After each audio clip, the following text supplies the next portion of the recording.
Central యూనివర్సిటీకి సంబంధించి మరి వారు రీట్వీట్ చేసేది సమితా సబర్వాల్ గారు చేయడం జరిగింది.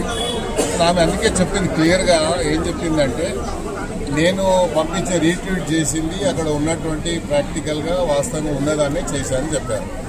కాకపోతే నోటీసు మాకే ఒక్కరు ఇచ్చారు కాబట్టి ఒక సీనియర్ ఐఏఎస్ ఆఫీసరు, అదేవిధంగా చీఫ్ సెక్రటరీ గారిని మీరు చూసారు, మన సుప్రీంకోర్టు కూడా జైలుకు పోతారా అన్నారు. మరి శాంతకుమారి గారు సీనియర్ ఐఏఎస్ ఆఫీసర్, ఆమె టోటల్ క్యారియర్లో ఎక్కడ కూడా ఆమె చెడ్డ పేరు లేదు. కానీ మన సుప్రీంకోర్టు కామెంట్ వల్ల ఆమె ఎంతో హ్యూమిలేషన్కి గురైందని మనం అర్థం చేసుకోవచ్చు. ఎందుకంటే ఒక మంచి హానెస్ట్ ఆఫీసర్కి ఇలాంటి చివాట్లు రావడం అనేది బాధాకరంగా, మాకు కూడా బాధాకరంగా ఉంది. ఎందుకంటే ఆమె పూర్తి క్యారియర్లో ఎక్కడ కూడా ఆమెకు ఒక చిన్న మచ్చ కూడా లేకుండా ఆమె పనిచేసుకుంటూ వచ్చేది. అదేవిధంగా సబర్వాల్ గారు కూడా చాలా హానెస్ట్ ఆఫీసర్, ఆమె కూడా స్మితా సబర్వాల్ కూడా. మరి ఆమె ఉన్న వాస్తవాన్ని రీట్వీట్ చేసింది తప్ప ఏదో గవర్నమెంట్ చేసిందని నేను భావించడం లేదు, గవర్నమెంట్ ఉద్దేశపూర్వకంగా బ్లేమ్ చేసిందని నేను భావించడం లేదు.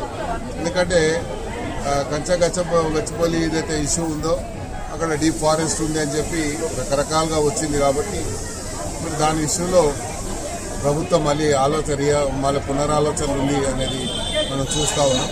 సంతోషంగా, ఎందుకంటే సెంట్రల్ యూనివర్సిటీ ఆ పరిధిని, ఆ యొక్క సైంటిటీని కాపాడాలి కాబట్టి ప్రభుత్వం అలా ఆలోచిస్తుందని నేను భావిస్తాను.